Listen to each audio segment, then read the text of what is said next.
ఆమేన్.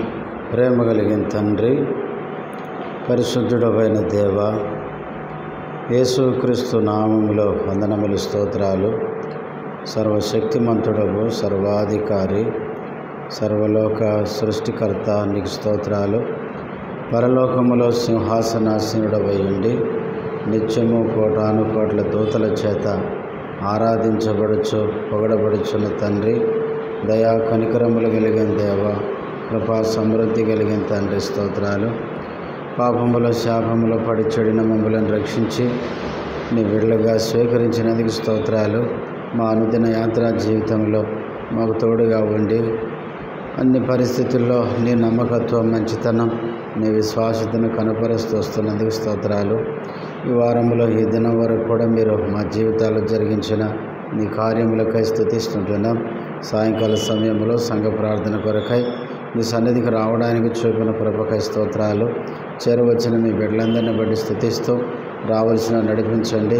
పాడే పాటల్లో, వాక్యములో సాయం చేయండి. ప్రార్థించే సమయం అంతా మాకు దేవునికరంగా చేయమని, నీ దాసుడు కూడా బలహీనుడు బలపరచుము, నీ మహిమ కొరకు వాడుకొనమని యేసుక్రీస్తు నామములో స్తుతించి ప్రార్థిస్తున్నాము తండ్రి. ఆమేన్.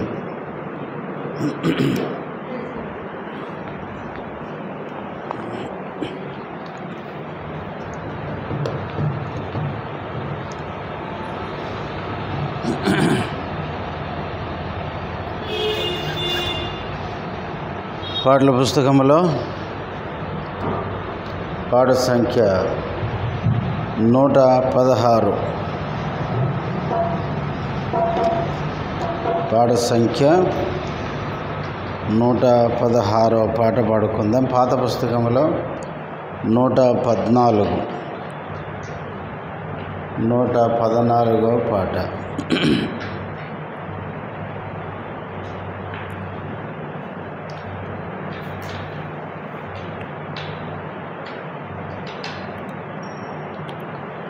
నేనే ఉన్నా వాడననినా అద్వితీయ ప్రభు ఆరాధింతు.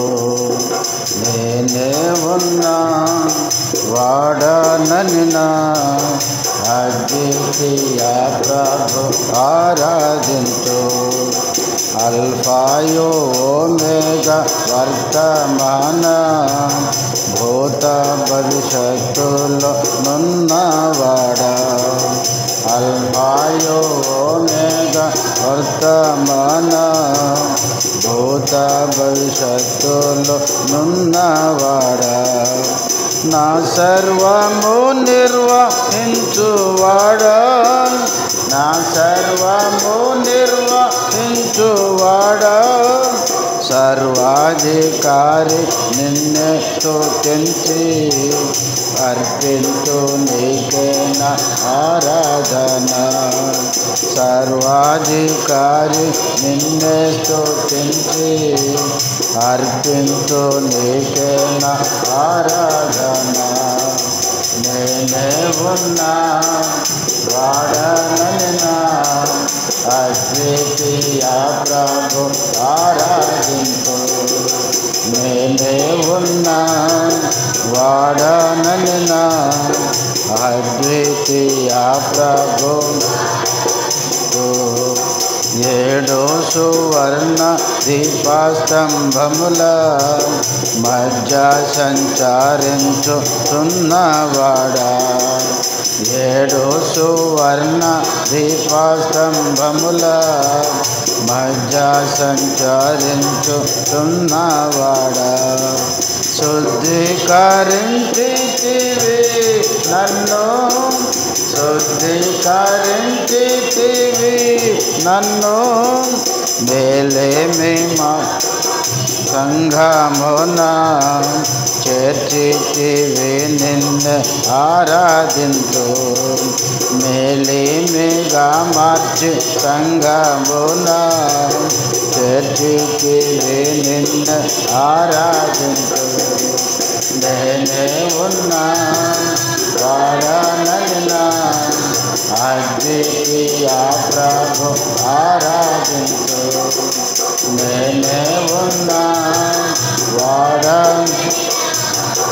అద్వితీయ ప్రభు ఆరాధింతు తెల్లని ఉందిని పోలియున్న వెంట్రుకలు కలిగి ఉన్నవాడ తెల్లని ఉందిని పోలియున్న వెంట్రుకలు కలిగి ఉన్నవాడ ఆలోచనకర్త నీవే నాకు ఆలోచనకర్త నీవే నాకు జ్ఞానమైతివి అసమానంద అర్పిల్తో నీకే నా ఆరాధన జ్ఞానమైతివి అసమానంద అర్పిల్తో నీకే నా ఆరాధన నేనే ఉన్నా వాడ అద్వితీయ ప్రభు ఆరాధింతు నేనే ఉన్నా వాడననిన అద్వితీయ ప్రభు ఆరాధింతు సూర్యుని వంటి ముఖము కలిగి అగ్ని జ్వాలల నేత్రములు కలిగి సూర్యుని వంటి ముఖము కలిగి అగ్ని జ్వాలల నేత్రములు కలిగి దృష్టించితివి నా హృదయమున్ దృష్టించితివి నా హృదయమున్ దహించితివి దుష్టత్వము ప్రేమ గల ప్రభు నారాజింతు దహించితివి దుష్టత్వమును ప్రేమ గల ప్రభు నిన్నారాజింతు నేనే ఉన్నా వాడననినా అద్వితీయ ప్రభు ఆరాధింతు నేనే ఉన్నా వాడననినా అద్వితీయ ప్రభు అపరంజిను పాదములు కలవాడ తీర్పు తీర్చితివి అపరంజిని పోలిన పాదములు కలవాడ తీర్పు తీర్చితివి పాపములు కముల నీలా పాపములు కముల నీలా దుష్ట సాతాను సిలువలో గెలిచి విజయానికి నందుల ఆరాధింతు దుష్ట సాతాను సిలువలో గెలిచి విజయానికి నందుల ఆరాధింతు నేనే ఉన్నా వాడననినా అద్వితీయ ప్రభు ఆరాధింతు నేనే వాడననినా అద్వితీయ ప్రభు ఆరాధింతు నీ నోటి నుండి భయాలు వెడలే రెండంచులు గల వాడి ఖడ్గం నీ నోటి నుండి భయాలు వెడలే రెండంచులు గల వాడి ఖడ్గం అది ఏ పాతాదమును చంపే అది ఏ పాతాదమును చంపే నశింపచేసే నా శత్రు బలమును అర్పించు నీకే నా ఆరాధన నశింపచేసే నా శత్రు అర్పించు నీకే నా ఆరాధన నేనే ఉన్నా వాడననినా అద్వితీయ ప్రభు ఆరాధింతు నేనే ఉన్నా వాడననినా అద్వితీయ ప్రభు ఆరాధింతు 7 నక్షత్రములు పట్టుకొనిన మొదటి వాడ కాడ పాటివాడ 7 నక్షత్రములు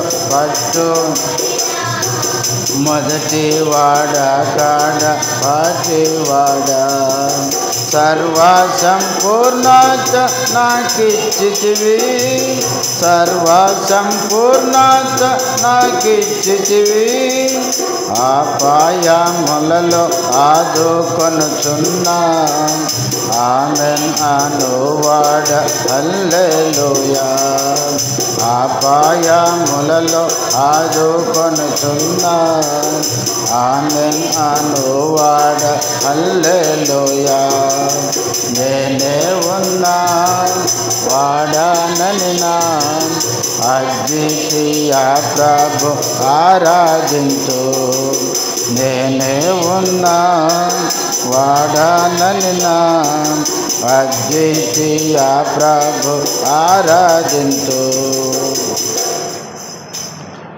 పాడు సంఖ్య 570. పాత పుస్తకములో 559.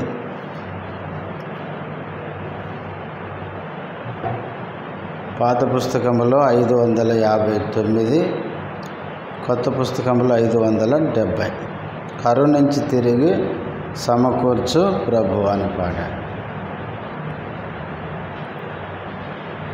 కరుణించి తిరిగి సమకూర్చు ప్రభువా కరుణించి తిరిగి సమకూర్చు ప్రభువా క్షమాపణ నిన్ను వేడుచున్నాను క్షమాపణ నిన్ను వేడుచున్నాను. దావీదు రాజు దీనుడై వేడ దావీదు రాజు దీనుడై వేడ అవనిలో పొందిన నష్టములన్నీయు అవనిలో పొందిన నష్టములన్నీయు దేవానిలో సమకూర్చితివే దేవానిలో కరుణించి తిరిగి సమకూర్చు ప్రభువా కరుణించి తిరిగి సమకూర్చు ప్రభువా క్షమాపణ నిన్ను వేడుచున్నాను క్షమాపణ నిన్ను వేడుచున్నాను.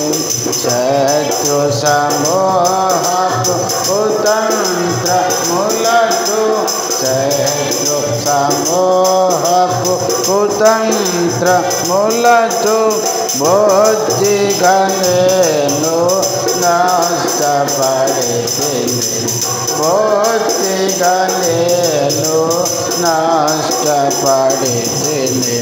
మిత్రుడేసులో సమకూర్చుము తండ్రి మిత్రుడేసులో సమకూర్చుము. కరుణించి తిరిగి సమకూర్చు ప్రభువా కరుణించి తిరిగి సమకూర్చు ప్రభువా క్షమాపణ నిన్ను వేడుచున్నాను క్షమాపణ నిన్ను వేడుచున్నాను. పసరు గొంగలి శ్రీడ పురుగులు పసరు గొంగలి శ్రీడ పురుగులు నాశము చేసిన పంటను కూర్చుమ నాశము చేసిన పంటను కూర్చుమ. యేసు ప్రభు నిన్ను వేడుచున్నాను యేసు ప్రభు నిన్ను వేడుచున్నాను.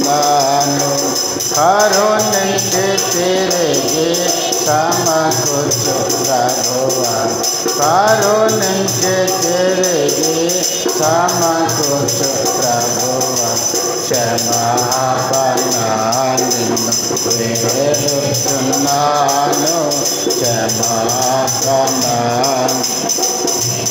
దుచున్నాను ప్రేమ సంతోష నందములను ప్రేమ సంతోష నందములను ప్రధాన యాజక పోగొట్టుకుంటే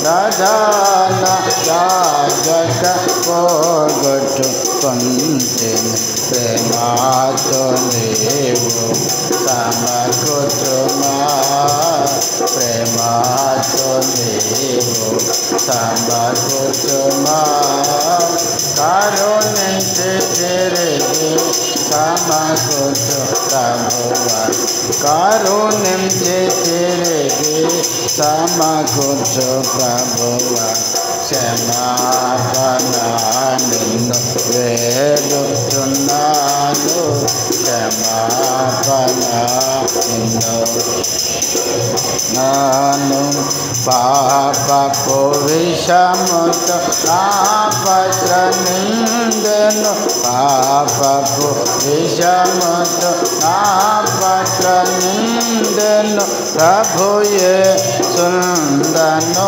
పిండిని పలుకుము ప్రభుయే సుందను పిండిని పలుకుము పాప మరణమును తొలగించుమా పాప మరణమును తొలగించుమా కరుణించి తిరిగి సమకూర్చు ప్రభువా కరుణించి తిరిగి సమకూర్చు ప్రభువా క్షమాపణ నిన్ను వేడుచున్నాను క్షమాపణ నిన్ను చున్నాను ఆత్మీయ సోమరి తనములో నుండి ఆత్మీయ సోమరి తనములో నుండి ఆత్మ నష్టముల నన్నయ పొంది ఆత్మ నష్టముల నన్నయ పొంది ఆత్మదేవా నీవు సమకూర్చుమా ఆత్మదేవా నీవు సమకూర్చుమా కరుణించి తిరిగి సమకూర్చు ప్రభువా కరుణించి తిరిగి సమకూర్చు ప్రభువా క్షమాపణ నిన్ను క్షమాపణ నిన్ను వేడుచున్నాను పాపము చేసి పడియున్న చోటు పాపము చేసి పడియున్న చోటు ప్రాపుగా నీవు జోకుము ప్రభువా ప్రాపుగా నీవు జోకుము ప్రభువా కోపాగించక నాపై జోకుమా కోపాగించక నాపై జోకుమా కరుణించి తిరిగి సమకూర్చు ప్రభువా కరుణించి సమకూర్చు ప్రభువా క్షమాపణ నిన్ను వేడుచున్నాను క్షమాపణ నిన్ను వేడుచున్నాను చేసిన పాపము కాపు కొనక చేసిన పాపము కాపు కొనక విశ్వాసముతో విశ్వాసముతో సిలువార చేయుమా సిలువ రక్తముతో శుద్ధి చేయుమా కరుణించి సమకూర్చు ప్రభువా కరుణించి తిరిగి సమకూర్చు ప్రభువా క్షమాపణ నిన్ను వేడుచున్నాను క్షమాపణ నిన్ను వేడుచున్నాను.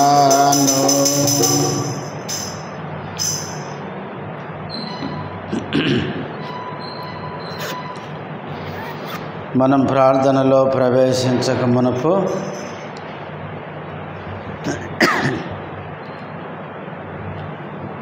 ప్రార్థన కొరకై బైబిల్లో నుంచి కొన్ని మాటలు చదువుకుందాం. సమూయేలు 2వ గ్రంథము.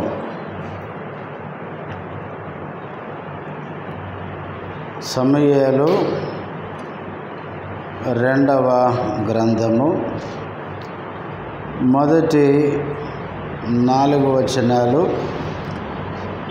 అందరము కలిసి చదువుకుందాం.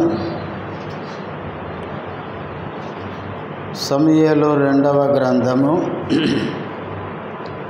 2వ అధ్యాయము మొదటి 4 వచనాలు కలిసి చదువుకుందాం.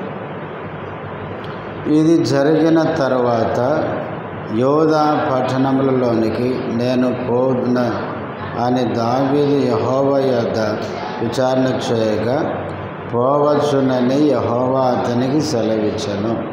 నేను పోవలసిన స్థలమేదని దావీదు మనవి చేయగా హెబ్రోనుకు పొమ్మని ఆయన సెలవిచ్చెను.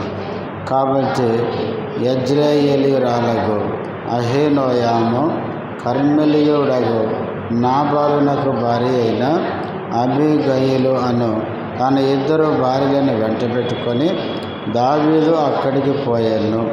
మరియు దావీదు తన యొద్దనున్న వారందరినీ వారి వారి ఇంటి వారిని తోడుకొని వచ్చెను. వీరు హెబ్రోను గ్రామములలో కాపురం ఉండేది.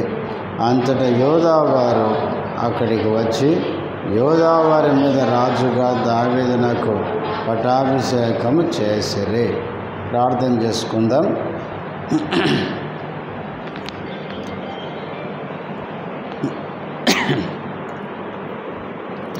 ప్రేమ కలిగిన తండ్రి, పరిశుద్ధుడవైన దేవ, యేసుక్రీస్తు నామములో వందనములు, స్తోత్రాలు. ఇంతవరకు పాటలలో మీరు చేసిన సహాయముకై స్తుతిస్తుంటున్నాం. ప్రార్థనలో ప్రవేశించక మునుపు ప్రార్థన కొరకై చదవబడిన వాక్య భాగములో నుంచి మాతో మాట్లాడుతూ రండి. ప్రభువా, నీ వాక్యము మాతో మాట్లాడుతుంది కనుక వినే చెవులు, గ్రహించే హృదయం మాకు దయచేయండి. నీ వాక్యానికి మా జీవితాలను అప్పగించుకొని కొంత సమయం నీ సన్నిధిలో ప్రార్థించుటకు సహాయం చేయమని, నీ దాసుడు బలహీనుడు బలపరచుము, నీ మహిమ కొరకు వాడుకొనమని యేసుక్రీస్తు నామములో స్తుతించి ప్రార్థిస్తున్నాము తండ్రి. ఆమేన్.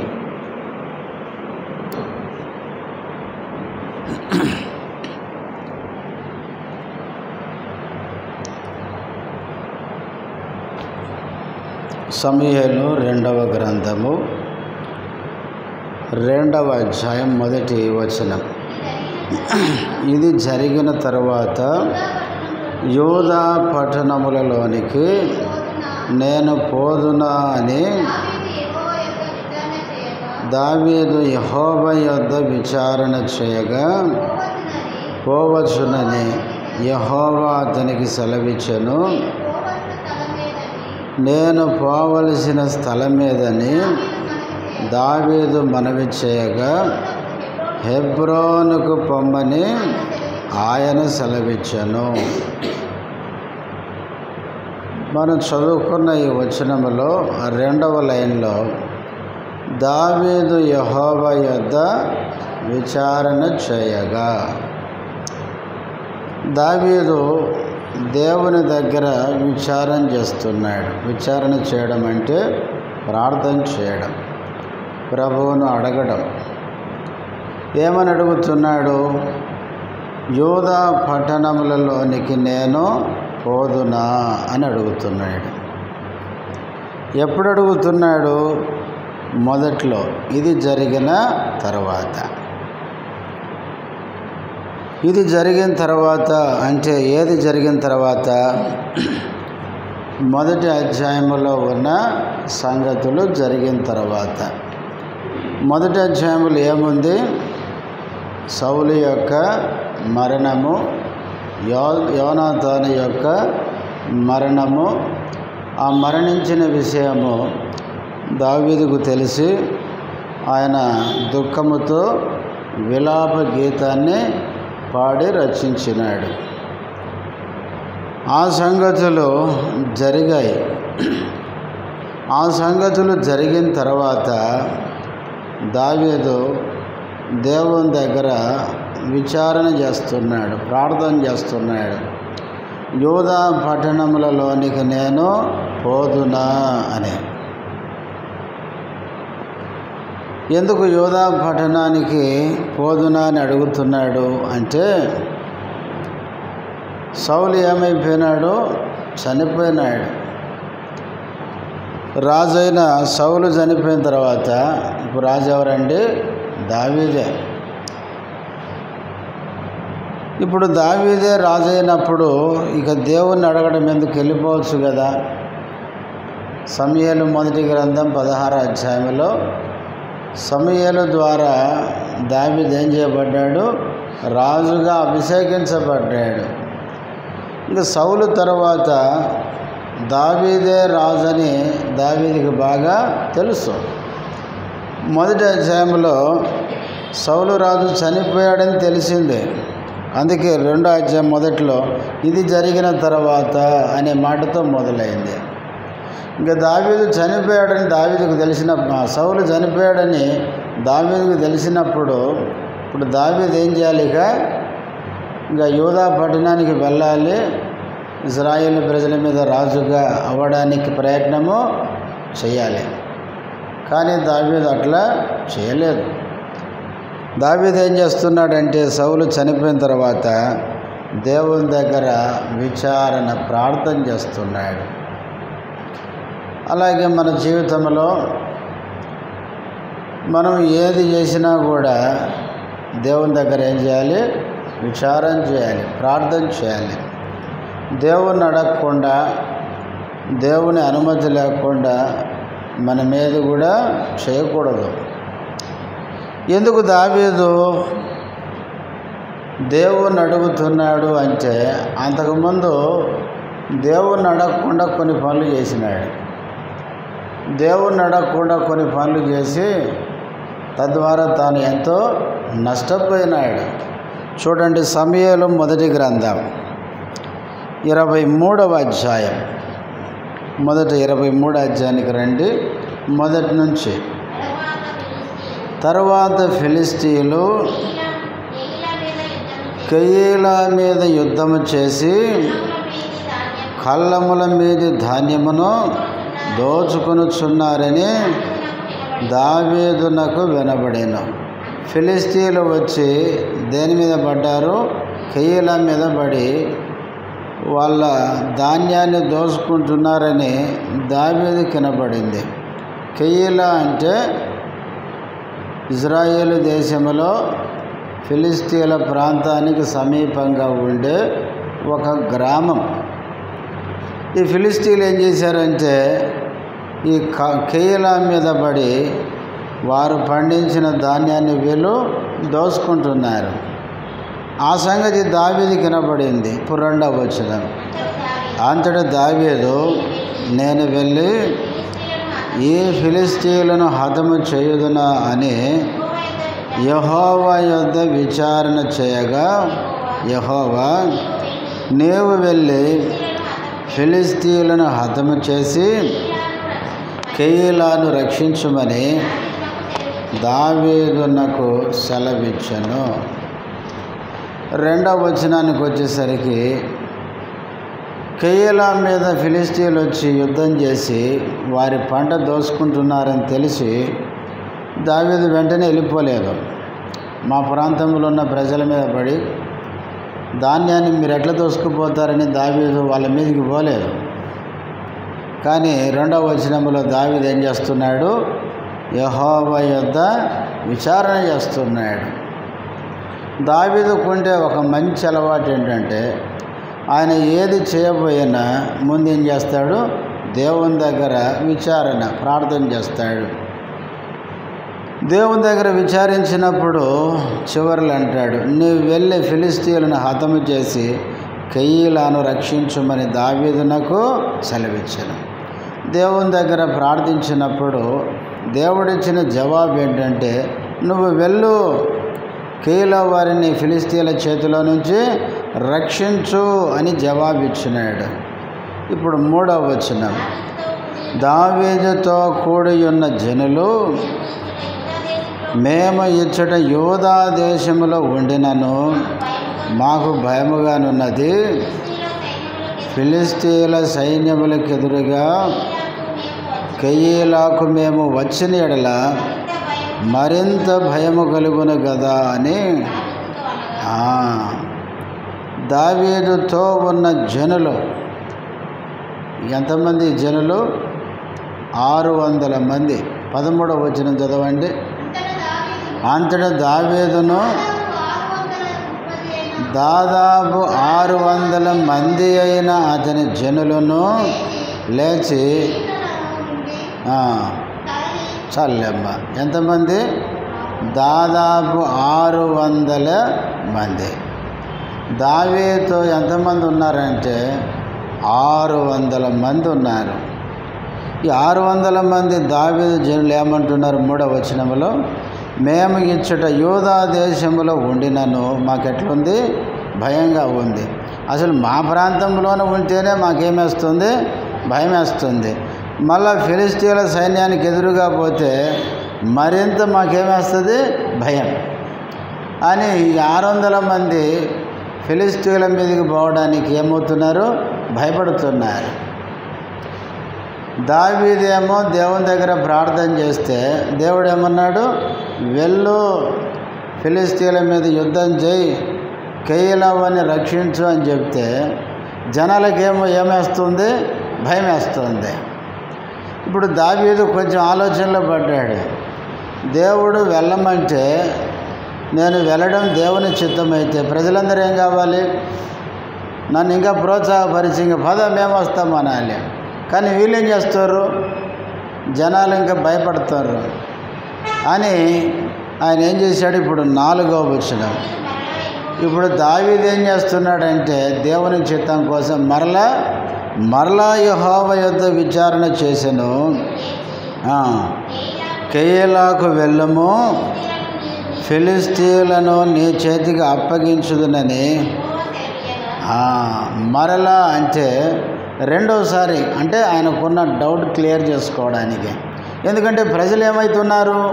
భయపడుతున్నారు. మరి దేవుడు వెళ్ళమంటే నాతో ఉన్న 600 మంది కూడా ఏం చేయాలి? నాతో రావడానికి ధైర్యం తెచ్చుకోవాలి. మరి నేను పోదాము అనుకుంటే దేవుడు చెప్పినట్లు ఈ ప్రజలు భయపడుతున్నారే, ఇంతకి పోవడం దేవుని చిత్తమా కాదా? మళ్ళీ ఇంకా క్లియర్గా తెలుసుకుందామని మరలా 2వసారి దేవునికి ఏం చేశాడు? ప్రార్థన చేశాడు. అప్పుడు దేవుడు స్పష్టంగా చెప్పినాడు ఏమని? నీవు లేచి కెయీలాకు వెళ్ళము, ఫిలిష్తీయులను నీ చేతికి అప్పగించుదునని యెహోవా సెలవి. స్పష్టంగా చెప్పినాడు, ఇంక వెళ్ళవయ్యా, నేను ఆ జనాన్ని నీ చేతికి అప్పగిస్తున్నాను అని చెప్పి. ఎప్పుడైతే ఆ విధంగా దావీదు దేవుని దగ్గర ప్రార్థించి విచారించి స్పష్టమైన దేవుని చిత్తాన్ని తెలుసుకున్న తర్వాత అప్పుడు యుద్ధానికి ముందుకెళ్ళాడు. వెళ్ళి ఫిలిష్తీయులను ఓడించి కెయీలా వారిని ఏం చేశాడు? రక్షించాడు. అంటే ఇప్పుడు మనం ఏం చూస్తున్నామంటే దావీదులో ఉన్న ఒక మంచి లక్షణం ఏంటంటే ఆయన ఏం చేయడానికి పోయినా ఏం చేస్తాడు? ముందు దేవుని దగ్గరికి వెళ్ళి ప్రార్థన, విచారణ చేస్తాడు. తర్వాత కిందికి రండి. కిందికి వస్తే 8వ వచనం. సమూయేలు మొదటి గ్రంథం 23వ అధ్యాయం 8వ వచనం. కాబట్టి సౌలు కెయీలాకు పోయి దావీదును అతని జనులను ముట్టడింపవలనని జనులందరినీ యుద్ధమునకు పిలవనంపించెను. 8వ వచనానికి వచ్చేసరికి దావీదు ఎక్కడున్నాడని సౌలుకి తెలిసింది, కెయీలాలో ఉన్నాడని తెలిసింది. దావీదు ఏం చేస్తున్నాడు? ఫిలిష్తీయులతో యుద్ధం చేసి కెయీలా వారిని రక్షిస్తే సౌలు ఏం చేస్తున్నాడు? దావీదును తనతో ఉన్నవారిని ఏం చేయాలి? పట్టుకొని చంపాలని చూస్తున్నాడు. అంటే దావీదేమో దేవుడు చెప్పినట్లు చేస్తుంటే సౌలేమో దేవుని చిత్తానికి వ్యతిరేకంగా చేస్తున్నాడు. దావీదు కెయీలాలో ఉన్నాడని తెలిసి సైన్యాన్ని సమకూర్చుకొని దావీదుతో ఉన్న జనులతో యుద్ధం చేయడానికి అందరినీ సిద్ధం చేసినాడు. ఇప్పుడు 9వ వచనం, సౌలు తనకు కీడే ఉద్దేశించుచున్నాడని దావీదు ఎరిగి యాజకుడైన అబ్యాతారును ఎపోదును తెమ్మనెను. ఇశ్రాయేలు దేవా యెహోవా, సౌలు కెయీలాకు వచ్చి నన్ను బట్టి పట్టణమును పాడు చేయనుద్దేశించుచున్నాడని నీ దాసుడనైన నాకు రూఢిగా తెలియబడి ఉన్నది. కెయీలా జనులు నన్ను అతని చేతికి అప్పగించుదురా? నీ దాసుడనైన నాకు వినబడినట్లు సౌలు దిగవచ్చునా? ఇశ్రాయేలు దేవా యెహోవా, దయచేసి నీ దాసుడనైన నాకు దానిని తెలియజేయమని ప్రార్థింపగా అతడు దిగవచ్చునని. ఇప్పుడు కూడా మళ్ళా దావీదు ఏం చేస్తున్నాడు? ప్రార్థనే చేస్తున్నాడు. సౌలు సైన్యాన్ని సమకూర్చుకొని దావీదు కెయీలాలో ఉన్నాడన్న వర్తమానము విని దావీదుతో ఉన్నవారి మీదకి వస్తుంటే దావీదు ఇప్పుడు ఏం చేస్తున్నాడు? అది తెలిసి ప్రార్థన చేస్తున్నాడు.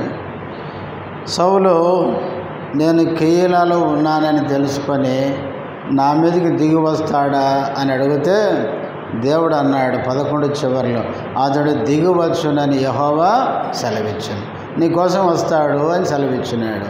తర్వాత 12వ వచనం, కెయీలా జనులు నన్ను నా జనులను సౌలు చేతికి అప్పగించుదురా అని దావీదు మరలా మనవి చేయగా యెహోవా, వారు నిన్ను అప్పగించుదురని. చూడండి ఎంత విచారం కదా. మరలా ప్రార్థన చేసినాడు. ఏమని? సరే సౌలు దిగొస్తాడు కెయీలాకు, మంచిదే. అయితే ఈ కెయీలా జనము, ఈ ప్రజలు నన్ను సౌలు చేతికి అప్పగిస్తారా అని ప్రార్థన చేస్తే దేవుడు ఏమన్నాడండి? వాళ్ళు నిన్ను అప్పగిస్తారు అని జవాబిచ్చినాడు. ప్రజలు ఎంత నమ్మకస్తులు కదా. అందుకే మనుషులను నమ్మితే ఇట్లా ఉంటుంది, ఏ మనిషి కూడా నమ్మదగిన వాడు కాదు. ఈ 23వ అధ్యాయం ఆరంభంలో ఫిలిష్తీయులు కెయీలా మీదకి వచ్చి వారి పంట దోసుకుంటుంటే దావీదు వెళ్ళి ఏం చేశాడు? ఫిలిష్తీయులతో యుద్ధం చేసి కెయీలా వారిని రక్షిస్తే ఇప్పుడు సౌలు చేతికి దావీదుని ఏం చేస్తారు? అప్పగిస్తారని దేవుడు చెప్తున్నాడు. అంటే మనుషులను మనం నమ్మేదానికి లేదు. మనుషులు మేలు పొందుతారు కానీ తిరిగి మేలుకు బదులుగా కీడు చేయొచ్చు. అందుకనే ఒకవేళ దావీదు అనుకున్నాడేమో మనసులో, ఏమని? నేను కెయీలా వారికి మేలు చేశాను కదా, సౌలు నా మీదకి వస్తే నా పక్షంగా కెయీలా వారు ఉండి నన్ను ఏం చేస్తారు? నన్ను తప్పిస్తారు, రక్షిస్తారు అనుకున్నాడేమో. కానీ మన ఆలోచనలు, మన తలంపులు నిజం కాదు ఎప్పుడు కూడా. అందుకే దావీదు దేవుని దగ్గర విచారిస్తే దేవుడు అన్నాడు, ఏమని? నమ్మకంగా కెయీలా వారు నిన్ను సౌలుకి అప్పగిస్తారు అని చెప్పినాడు. అందుకే ఎప్పటికైనా కూడా దేవుడు నమ్మదగిన వాడు కానీ మనుషులు కాదు. మనుషులు ఎట్లుంటారంటే ఇప్పుడు ఒకలాగా ఉండొచ్చు, రేపు తెల్లారేసరికి ఇంకొకలాగా మారిపోవచ్చు. మనుషులు ప్రియులారా నమ్మకస్తులు కాదు, కానీ దేవుడు ఎంతైనా నమ్మదగిన వాడు. అందుకనే దావీదు జీవితంలో ప్రతి చిన్న విషయంలో దేవుని దగ్గర విచారించేవాడు, దేవునికి ప్రార్థన చేసేవాడు. ఈ 23వ అధ్యాయం మనం చదువుతున్నప్పుడు ఫిలిస్తీన్ల మీదకి యుద్ధానికి పోయేటప్పుడు ప్రార్థన చేసినాడు. ప్రజలు భయపడుతుంటే కొంచెం క్లారిటీ కోసం మళ్ళా ప్రార్థన చేసినాడు. సౌలు తన మీదకి వస్తున్నాడని తెలిసి దేవునికి ప్రార్థన చేసినాడు. సౌలు వస్తున్నాడు, మంచిదే, కేయిలెవరు నా ద్వారా మేలు పొందారు, నన్ను రక్షిస్తారా, నా పక్షంగా ఉంటారా అని అడిగితే లేదు సౌలు చేతికి అప్పగిస్తారు అని దేవుడు స్పష్టంగా మాట్లాడినాడు. కాబట్టి దావీదు జీవితంలో మనం ఏం చూస్తున్నామంటే ఆయన ప్రతి చిన్నదానికి దేవుని దగ్గర ప్రార్థన చేయడం, దేవుని దగ్గర విచారించడం. కాబట్టి ఈ లోకంలో ప్రభువుని నమ్మిన నీవు నేను కూడా ప్రతి విషయంలో ప్రతి చిన్నదానికి మనం ప్రభువు మీద ఆధారపడాలి, ప్రభువుని అడగాలి.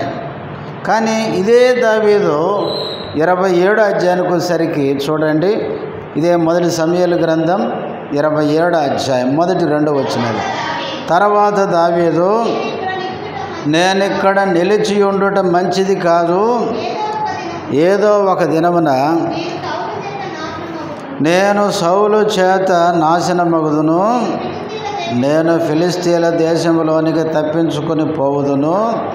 అప్పుడు సౌలు ఇశ్రాయేలు సరిహద్దులలో నన్ను వెదకుట మానుకొనును గనుక నేను అతని చేతిలో నుండి తప్పించుకొందునని అనుకొని లేచి తన యొద్దనున్న 600 మందితో కూడా ప్రయాణమై మాయోకు కుమారుడును గాతు రాజునైన ఆకీసు నొద్దకు వచ్చాను.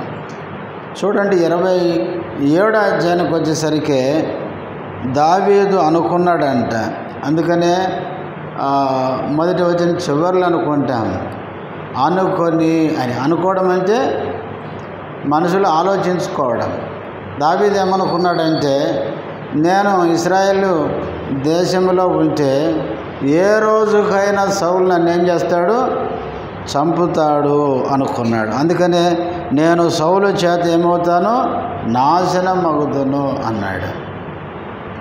అనుకొని నేను తప్పించుకొని ఎక్కడికి పోతాను, ఫిలిస్తీన్ల దేశానికి పోతాను. మీరు బైబిల్లో సమూయేలు మొదటి గ్రంథం 17వ అధ్యాయంలో దావీదు ఎవరిని చంపాడండి, గొలియాతును చంపాడు. అంటే ఫిలిస్తీన్ల మీద యుద్ధం చేసి ఫిలిస్తీన్ల పక్షంగా ఉన్న గొలియాతును చంపి ఇశ్రాయేలుకి గొప్ప విజయాన్ని ఇచ్చినాడు. ఇప్పుడే చదువుకున్నాం 23వ అధ్యాయంలో ఫిలిస్తీన్లు కేయిల మీద పడితే దావీదు కేయిలవారిని ఏం చేశాడు, హతం చేసి కేయిలవారిని ఏం చేశాడు, రక్షించినాడు. అంటే దావీదుకి ఇప్పుడు ఏమర్థం కావాలి, ఫిలిస్తీన్లు అనగానే కావాలి నాకు శత్రువులని ఆలోచన రావాలి. కానీ దావీదు ఏమనుకున్నాడంటే సౌలుకు భయపడి ఎక్కడికి పోతున్నాడండి, నేను ఫిలిస్తీన్ల రాజు ఆకీసు దగ్గరికి పోతే నేను క్షేమంగా ఉంటాను అని అనుకున్నాడు. అనుకున్నాడు. ఇప్పుడు ఏం చేయాలి, యెహోవా యొద్ద విచారణ చేయాలి, ప్రార్థన చేయాలి. కానీ ప్రార్థన చేయకుండానే వెళ్ళిపోయినాడు. మనకు తెలుసు, ఇక 27వ అధ్యాయం 28 నుంచి దాదాపు ఈ సమూయేలు గ్రంథం చివరికి వచ్చేసరికి దావీదు ఆత్మీయంగా శారీరకంగా ఎంత నష్టపోయినాడు.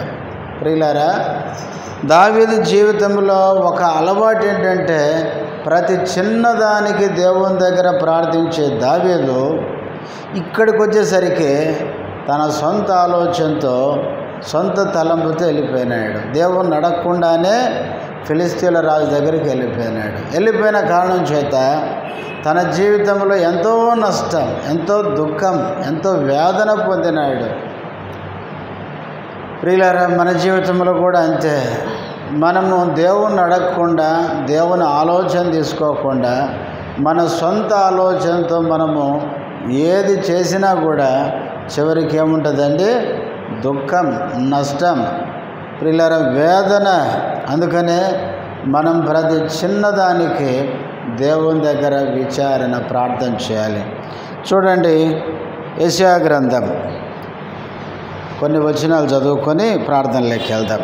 యెషయా గ్రంథం 30వ అధ్యాయం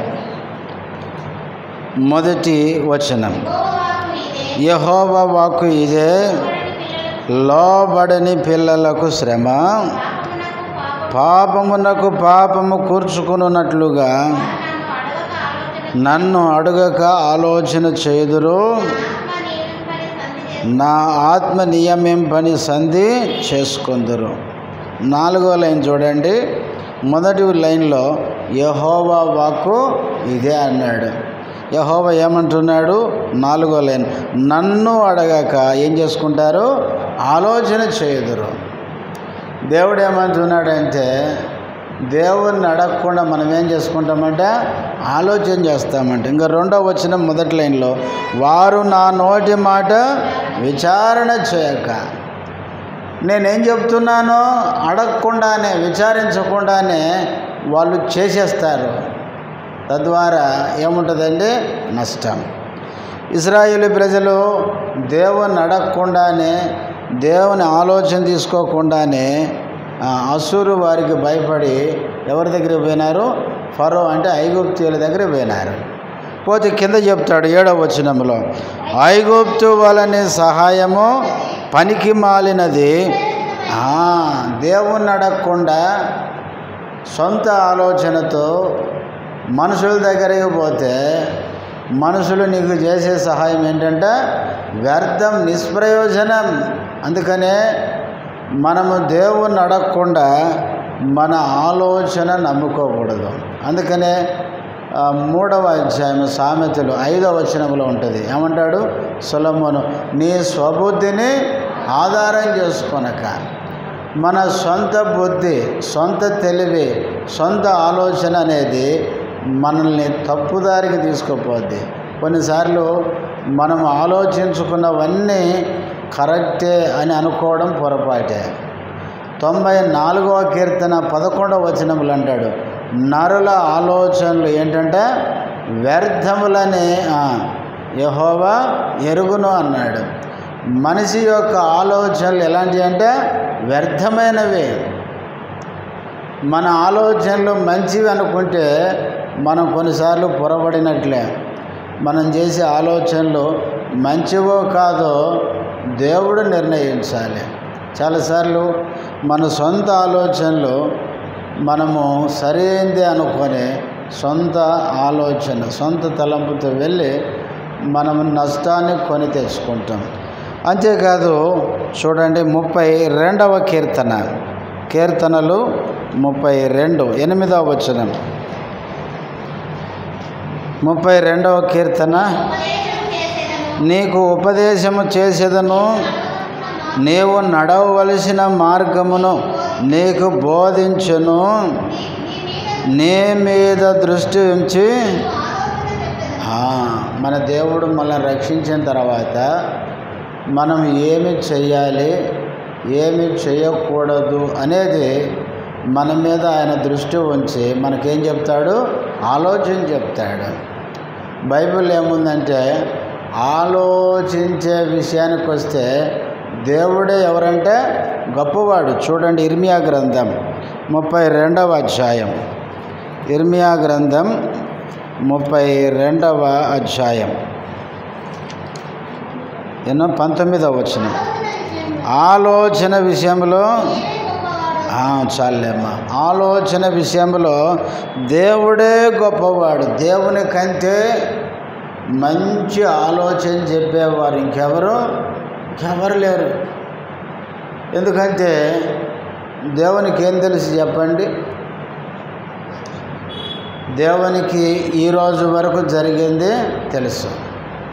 తర్వాత రేపటి నుంచి మనం చచ్చిపోయే వరకు జరిగేది కూడా తెలుసు. మనకేం తెలుసు? ఈరోజు వరకు జరిగేదే పూర్తిగా తెలియదు. ఇంకా రేపు నుంచి ఏం జరుగుతుందంటే అసలే తెలియదు. అందుకనే మన ఆరంభము తెలిసినవాడు, మన ముగింపు కూడా తెలిసినవాడు, ఇక మధ్యలో ఏం జరుగుతుందో కూడా తెలిసినవాడు. అన్నీ తెలిసినవాడు ఎవరంటే దేవుడు. అందుకనే అన్నీ తెలిసిన దేవుని దగ్గరకు వచ్చి, దేవా ఇప్పుడు నేనేం చేయాలి అని అడగడం. దేవుని ఆలోచన తీసుకోవడం మన జీవితాలకు ఎంతో క్షేమం. చూడండి, యెషయా గ్రంథం 48వ అధ్యాయం. యెషయా గ్రంథం 48వ అధ్యాయం 17వ వచనం. నీ విమోచకుడును ఇశ్రాయేలు పరిశుద్ధ దేవుడునైన యెహోవా ఈలాగు సెలవిచ్చుచున్నాడు, నీకు ప్రయోజనము కలుగునట్లు నీ దేవుడనైన యెహోవానగు నేనే నీకు ఉపదేశము చేయుదును, నీవు నడవవలసిన త్రోవను నిన్ను నడిపించుదును. మనకు ఉపదేశం చేసేవాడు, నడవాల్సిన త్రోవను నడిపించేవాడు ఎవరండి? మన దేవుడే. ఆయన ఉపదేశం చేయడము ఏంటంటే మనకు నీకు ప్రయోజనము కలుగున్నట్లు. దేవుడు మనకు బోధించడం అనేది మనకు ప్రయోజనం. దేవుని దగ్గర ఆలోచన తీసుకోవడం అనేది మనకు మంచిది, క్షేమం, ప్రయోజనకరం. దేవుని దగ్గరకు వచ్చి మనము ఏది చేయబోయినా దేవా ఇప్పుడు నేను చెయ్యమంటావా వద్దంటావా, చేస్తే ఎట్లా చేయాలి అని అడిగామనుకోండి, దేవుడు ఎప్పుడూ కూడా మనల్ని మిస్గైడ్ చేయడు, తప్పుడు సలహాలు ఎప్పుడు ఇవ్వడు. ఆయన మనకి ప్రయోజనం కలుగునట్లు మంచి ఆలోచన ఇస్తాడు. ఆయన ఏం చేయాలో ఆయన మనకు చక్కగా బోధించి చక్కటి మార్గములు ఆయన నడిపిస్తాడు. మీకు తెలుసు, ఆదికాండం 24వ అధ్యాయంలో అబ్రహాము ఎలియాజర్ని పిలిచి, నా కుమారునికి నువ్వేం చేయాలి, మా బంధువుల దగ్గర పోయి భార్యను తీసుకురావాలని చెప్పినాడు. చెప్పేసరికి ఆయన తీసుకొని వస్తానని ప్రమాణం చేసినాడు. చేసి బయలుదేరినాడు. బయలుదేరి ఆ ఊరు గవిన్లోకి వెళ్ళిన తర్వాత అక్కడ ఒక బావి దగ్గర ఏం చేశాడు, 10 ఒంటెలను మోకరింపజేసి ఏం చేశాడు, ప్రార్థన చేశాడు. దేవుని దగ్గర అడిగాడు. ప్రార్థన చేసిన వెంటనే మీరు బైబిల్లో చూడండి, రెబెకా ఏం తీసుకొని వస్తుంది, నీళ్ళ కడవ తీసుకొని వస్తుంది. ఒక సేవకుడు ఇట్లా చెప్పినాడు, ఏమనంటే ఈయన ఇక్కడ మోకరించగానే అక్కడ ఇంట్లో వాళ్ళు తొందర చేస్తారంట. ఏమని, ఏమమ్మాయి రెబెకా నీళ్ళు లేవంటే పోవేంది అంటారంట. వెళ్ళి నీళ్ళు తీసుకురాపో అంటే పోతలే అంటే లేదు లేదు అర్జెంటుగా పోవాలి అని వాళ్ళు ఇంట్లో తొందర చేస్తారంట. అంటే అక్కడ ప్రార్థన చేస్తూ ఉంటే ప్రభు చిత్తం నెరవేరడానికి ఇక్కడ రెబెకాను తొందర చేస్తారంట. అందుకనే ప్రార్థన అనేది చూడండి దేవుడు ఎట్లా నడిపిస్తాడో చూడండి.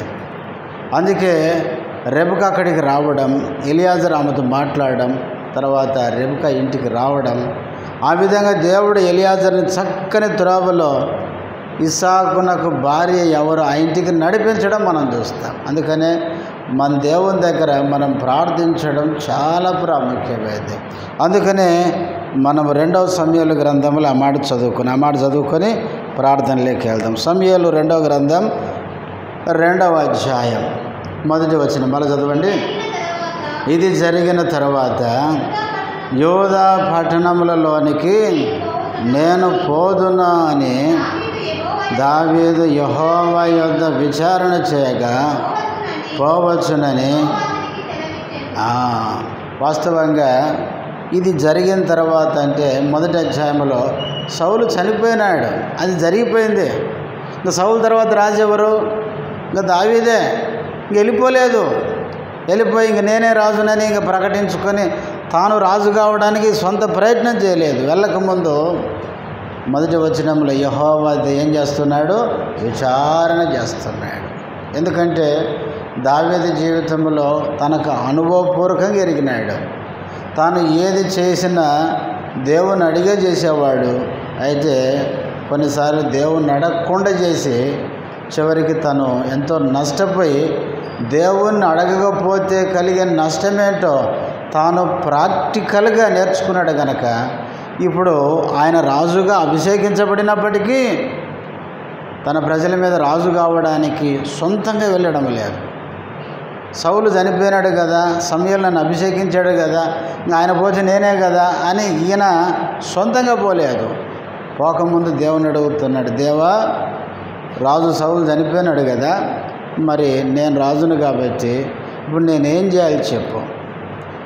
ఇప్పుడు నేనేం చేయాలని విచారం చేస్తే దేవుడు ఏం చేశాడు, ఆయనతో స్పష్టంగా మాట్లాడినాడు. అందుకనే దావీదు జీవితంలో ఆయన సౌలు తర్వాత రాజు కాక మునుపు దేవుని దగ్గర విచారించాడు. నేను యోధా పట్టణంలోనికి నేను పోదునా అంటే వెళ్ళమన్నాడు. ఎక్కడికి వెళ్ళాలంటే స్థలం కూడా చెప్పినాడు. కాబట్టి ఆ స్థలానికి వెళ్ళడం ద్వారా ఇంకా తర్వాత ఈ 2వ సమూయేలు గ్రంథంలో మనం చూస్తాం దావీదు ఏ విధంగా దేవుడు ఎన్నుకున్నట్లుగా రాజుగా అభిషేకించబడ్డాడు. కాబట్టి ప్రియులారా, ప్రార్థనలకు వెళ్ళకముందు మనం కూడా దావీదు వలె మనం ఏం చేసినా కూడా మొదట దేవుని దగ్గర విచారించడం, దేవుని దగ్గర ప్రార్థించడం మనము నేర్చుకోవాలి. ఒకవేళ దేవుని దగ్గర ప్రార్థించకపోతే మనకి చాలా నష్టం. ఒక మాట గుర్తుకొస్తుంది, ఈ మాట చదువుకొని ప్రార్థనలోకి వెళ్దాం. చూడండి, యోబు గ్రంథం, ఇది చాలా చక్కటి మాట.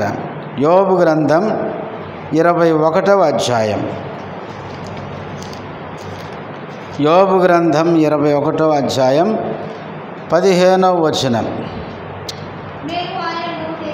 మేము ఆయనను సేవించుటకు సర్వశక్తుడగు వాడెవడు, మేము ఆయనను గూర్చి ప్రార్థన చేయుట చేత మాకేమి లాభము కలుగును అని కొంతమంది చెప్తారంటే. ఏమని? 2వ లైన్లో చూడండి, మేము ఆయనను గూర్చి ప్రార్థన చేయుట చేత మాకేమి లాభం.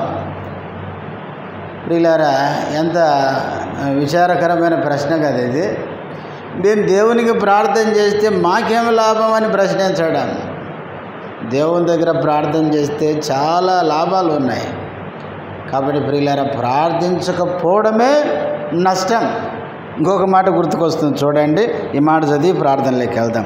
14వ కీర్తన, కీర్తనలో 14. ఇక్కడ కూడా దావీదు మంచి మాట చెప్తాడు.